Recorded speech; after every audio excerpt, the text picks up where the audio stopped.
Lusterflix não deu strike no Eu Odeio Dublar, mas o Putones, o Professor Dark, o Fei, todos eles disseram que sim. Porém, eu entrei em contato com o Eu Odeio Dublar, perguntei pra ele: quando você recebeu a notificação de que seu vídeo foi bloqueado, no mesmo dia você produziu e postou aquele vídeo seu dizendo que o Luster deu strike em você? Ele me respondeu que sim, assim configurando a notificação que o Eu Odeio Dublar recebeu como um alerta, não como strike. Um alerta é literalmente um alerta ao YouTube te sinalizando que tem algo errado no seu conteúdo. O caso aqui foi a reivindicação de direito autoral por parte do Lusterflix. Porém, o alerta ele não afeta o seu canal, apenas o vídeo relacionado à reivindicação. No caso aqui, o vídeo foi bloqueado. O alerta permanece durante 90 dias, porém o alerta e a contra-reivindicação do vídeo são coisas diferentes. O vídeo bloqueado pode ser enviado uma contra-reivindicação por parte de quem teve o bloqueio. Já na questão do alerta, você pode fazer um treinamento que o YouTube disponibiliza sobre o teu erro, assim aquele alerta some. Porém, caso você não faça esse treinamento, o alerta permanecerá durante 90 dias. E nesses 90 dias, você pode tomar mais 3 notificações. Assim, essas 3 notificações são os strikes. Os strikes são quando o seu canal todo é penalizado. Nesse período de 90 dias, se você tomar mais uma notificação, é o primeiro strike. Você ficará 7 dias sem postar vídeos, shorts, coisa na aba de comunidade, fazer transmissões ou editar playlists. Passou 7 dias, se você tomar mais um strike, daí sim é o segundo. No segundo, você ficará 14 dias sem poder fazer nada. Já no terceiro strike, após 14 dias, seu canal é encerrado. Porém, os alertas e os strikes relacionados a direito autoral não é o YouTube que dá, e sim é o detentor dos direitos autorais, que no caso aqui é o Lusterflix. Neste caso, o YouTube é só o caminho, ele não é o fim. Não é ele que dita se o seu vídeo permanecerá na plataforma ou será bloqueado, e sim o detentor dos direitos autorais. Porém, não é porque o canal Eu Odeio Dublar recebeu uma notificação de um alerta que é algo não tão prejudicial quanto um strike que diminui o feito do Luster. O Luster ainda agiu de má fé e abusa de um mecanismo do YouTube. Ah, mas o Luster disse que foi a US Copyright Office que deu strike no Eu Odeio Dublar. Essa organização realmente existe, é um órgão do governo americano para fiscalizar o registro de direitos autorais. Durante o vídeo do Luster, ele nos dá a entender que é este órgão que está agindo sozinho, dando strike por direito autoral em vários canais sem a permissão dele. Porém, esse órgão não faz isso, ele só registra seu direito autoral. Praticamente, esse órgão só vai te ajudar no quesito judicial,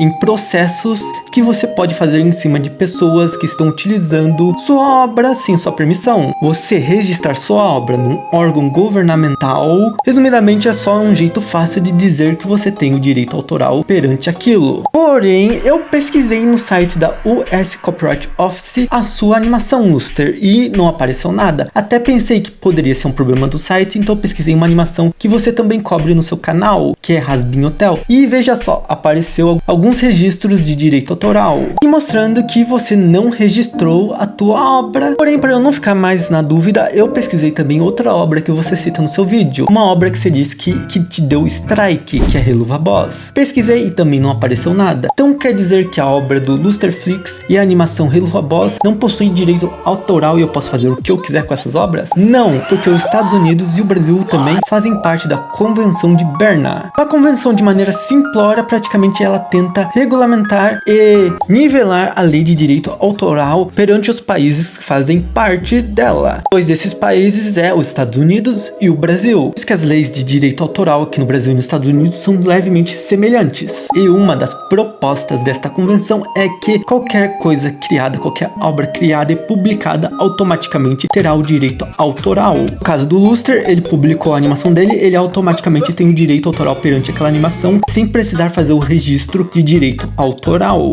assegurando e protegendo o autor. Então, por que raios existe um órgão onde eu posso registrar o direito autoral? Só vai facilitar sua vida no âmbito jurídico, em questão de processos que você pode fazer ou levar no futuro. O Luster diz que a animação Helluva Boss deu strike nele, utilizando isso para fortificar a argumentação dele de que ele está certo. Porém, não é bem assim. Pelo simples fato que Helluva Boss é uma série animada independente, produzido por Viviane Medrano, conhecida aqui no YouTube como Visipop, mas que não tem o registro de direito autoral no site governamental, ainda assim, direitos autorais da obra é reivindicado, como através do Content ID, mecanismo automático do próprio YouTube que reconhece a utilização de obras, vídeos, músicas que contêm direito autoral. Visipop entrou em contato com o YouTube para fazer parte do Content ID, assim ela preencheu uma ficha onde deu várias informações sobre sua obra e si mesma, mandou uma cópia de sua obra, o YouTube aceitou e ela virou parceira do Content ID, mecanismo que literalmente vasculha o YouTube inteiro, sempre buscando vídeos que utilizam a obra de Visipop, no caso Helluva Boss. Porém, não qualquer vídeo, sim vídeos que abusam do famoso uso aceitável. Quando um vídeo é detectado pelo Content ID, tem 3 opções que pode acontecer com este vídeo: monetizar, onde o vídeo continua circulando no YouTube e a monetização continua ativada; rastrear, onde o vídeo continua circulando no YouTube, porém a monetização é cortada; ou bloquear, onde o vídeo é literalmente bloqueado e ninguém pode ver este vídeo. Porém, uma dessas 3 ações só é dada pelo detentor dos direitos autorais, não é o YouTube que dá a martelada final. E a reivindicação de conteúdo autoral desse mecanismo do YouTube não é um strike, porque ele não afeta o canal, ele só afeta o vídeo. Agora você deve estar se perguntando como eu sei disso e por que eu acho que o fato do Luster ter falado que Helluva deu strike nele é uma falácia, só para tentar fortificar o argumento dele. Pelo simples fato que eu tomei reivindicação do Content ID de direito autoral num vídeo meu, um vídeo onde eu falava sobre a animação Helluva Boss. Este canal que eu falo com você, na verdade é o meu segundo canal. Eu tenho um outro canal onde eu falo de Helluva Boss, Hazbin Hotel e outras animações. Um dos meus vídeos teve a monetização cortada pelo Content ID, pela reivindicação de direito autoral. Outro ponto é que ele só fala que tomou strike de Helluva Boss, ele não dá provas. Como tudo no vídeo de pronunciamento do Luster, ele só fala e não dá nenhuma prova. Agora, se irmos pro final do pronunciamento do Luster, vemos que ele apresenta 3 prints de 3 comentários do privado dele, onde dizem que o canal Eu Odeio Dublar cometeu algumas coisas graves ao ponto dele ser banido de alguns servidores do Discord. Nenhum desses 3 comentários apresenta provas.